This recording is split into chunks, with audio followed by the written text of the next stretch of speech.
Hello class 10. So we are discussing internal questions of chapter number 6. Now today we are going to discuss internal questions at page number 105, that is 105.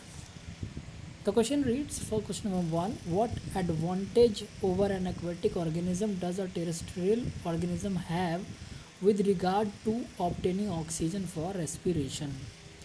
Question का मतलब है कि aquatic organism के ऊपर terrestrial organism के पास क्या advantage है oxygen respiration के लिए ऑब्टेन करने में। आई मीन जो ऑर्गेनिज्म ज़मीन पे रहते हैं, आई मीन अर्थ पे इधर उधर घूमते हैं, उनको ऑक्सीजन बड़ी आसानी से मिलती है। उनको एक एडवांटेज है किस पर? जो एक्वेटिक एनिमल्स है, जो पानी में रहते हैं, उनके ऑक्सीजन लेने में। ठीक है, टेरेस्ट्रियल ऑर्गेनिज्म के ऊपर उनको एडवांटेज है, उनको ज़्यादा ऑक्सीजन मिल पाता है। ये क्वेश्चन है, what advantage over an aquatic organism does a terrestrial organism have with regard to obtaining oxygen for respiration.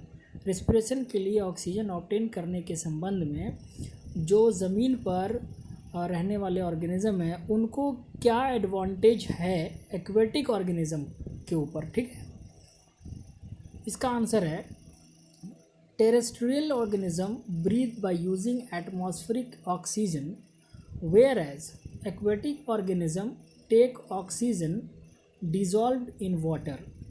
ठीक है, वाटर में H2O है तो वो वाली ऑक्सीजन वो लेता है। Oxygen level is high in atmosphere as compare to that in water. जो एटमॉस्फेयर में ऑक्सीजन है उनका लेवल हाई है, उनकी जो मात्रा है वो ज़्यादा है as compare to the oxygen present in water. Hence terrestrial organism need not breathe fast to obtain organism.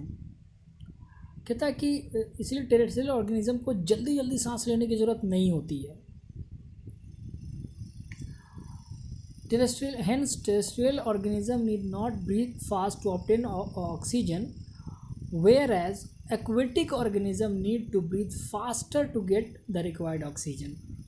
तो ऑक्सीजन को रिसीव करने में या ऑब्टेन करने में जो टेरेस्ट्रियल ऑर्गेनिज्म है उनको जल्दी जल्दी सांस लेने की ज़रूरत नहीं होती है, जबकि जो पानी में ऑर्गेनिज्म रहते हैं उनको जल्दी जल्दी सांस लेने की ज़रूरत होती है, क्योंकि पानी में जो है ऑक्सीजन की मात्रा कम है। तो जितना जल्दी जल्दी लेंगे सांस तब ना उसको पूर्ति होगी जितनी कि उनको ऑक्सीजन की ज़रूरत है।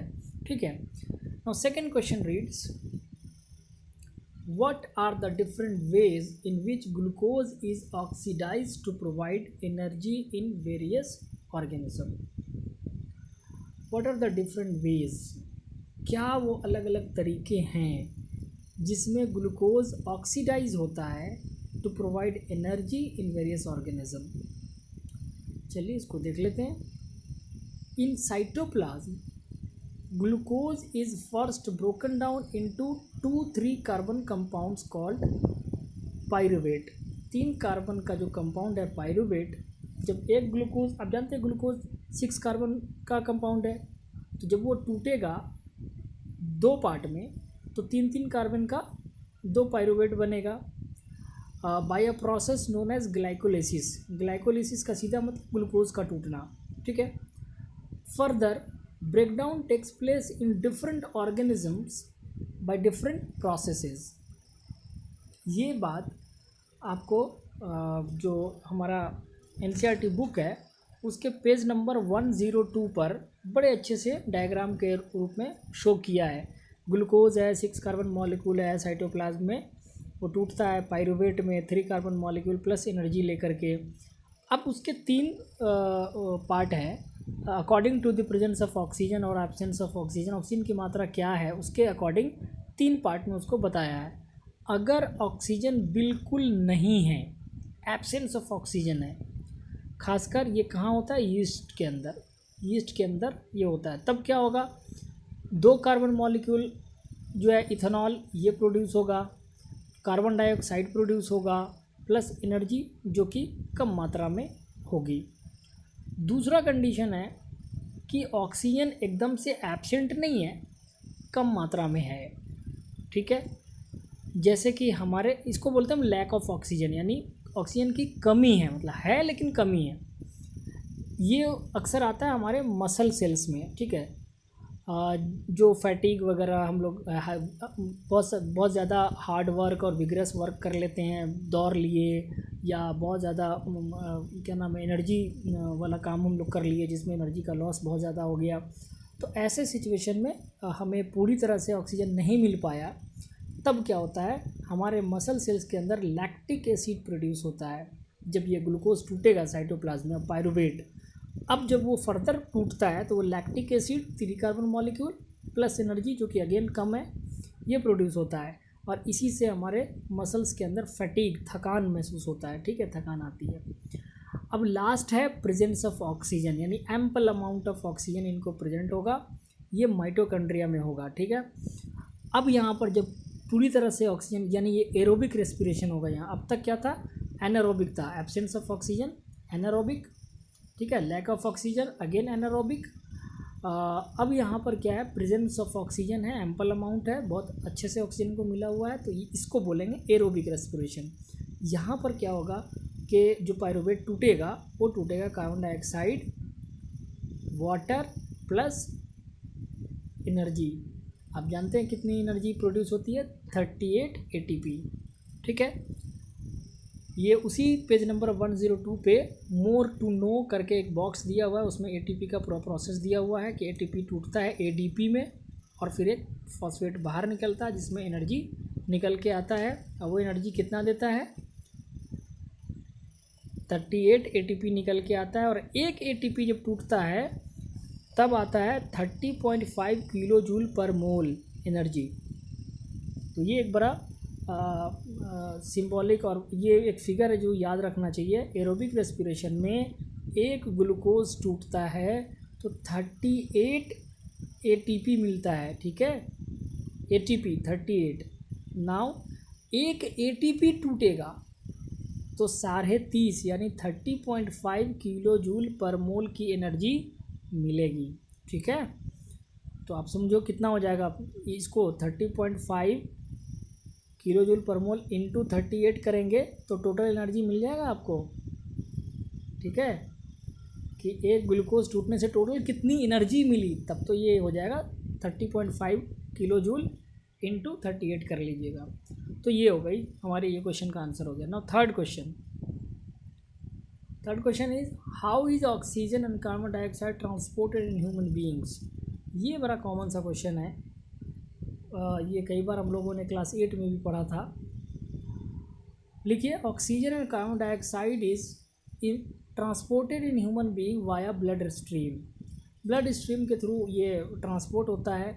Oxygen is carried to the cells whereas carbon dioxide is carried away from the cells, and this exchange of gases takes place between the alveoli of lungs and the surrounding blood capillaries, ठीक है।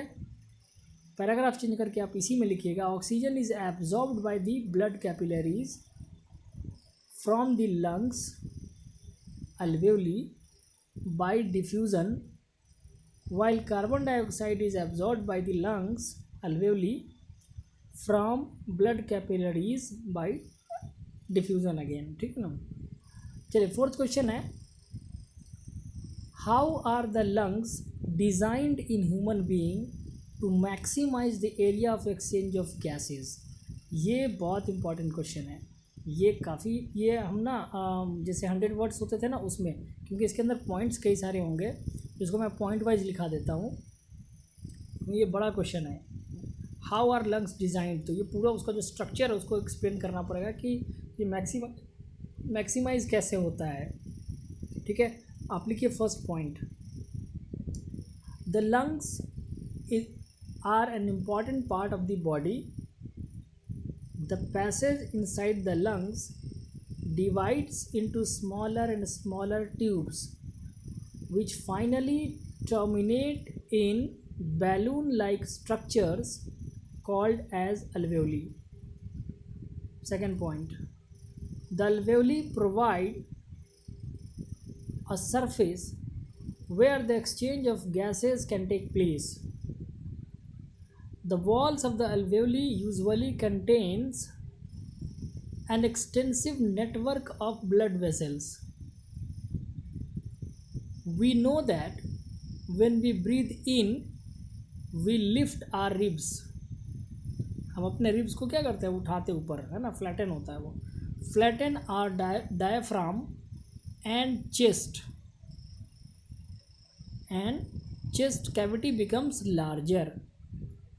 Third point, because of this action, air is sucked into the lungs and fills the expanded alveoli.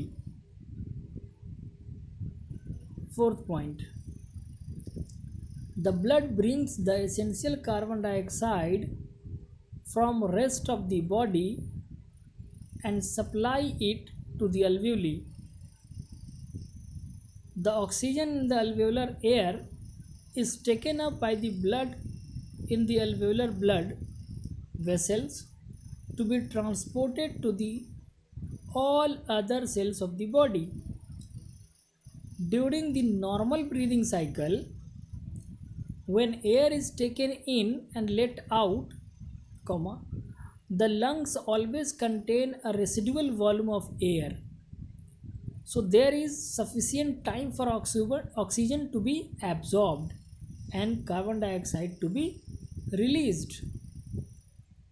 तो ये था page number 105 के questions के answers.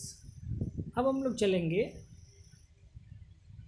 Page number 110 that is 110 पर.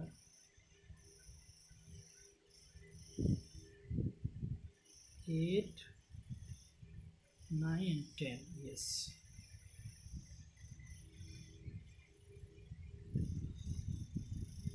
Now see, the first question says at page number 110, what are the components of the transport system in human beings and what are the function of these components? I mean, very simple. पहले तो transport system के क्या क्या component है, कौन कौन सी चीज़ें मिल करके बना हुआ है ये ट्रांसपोर्ट सिस्टम, और फिर हर चीज़ का फंक्शन इसने मांगा है.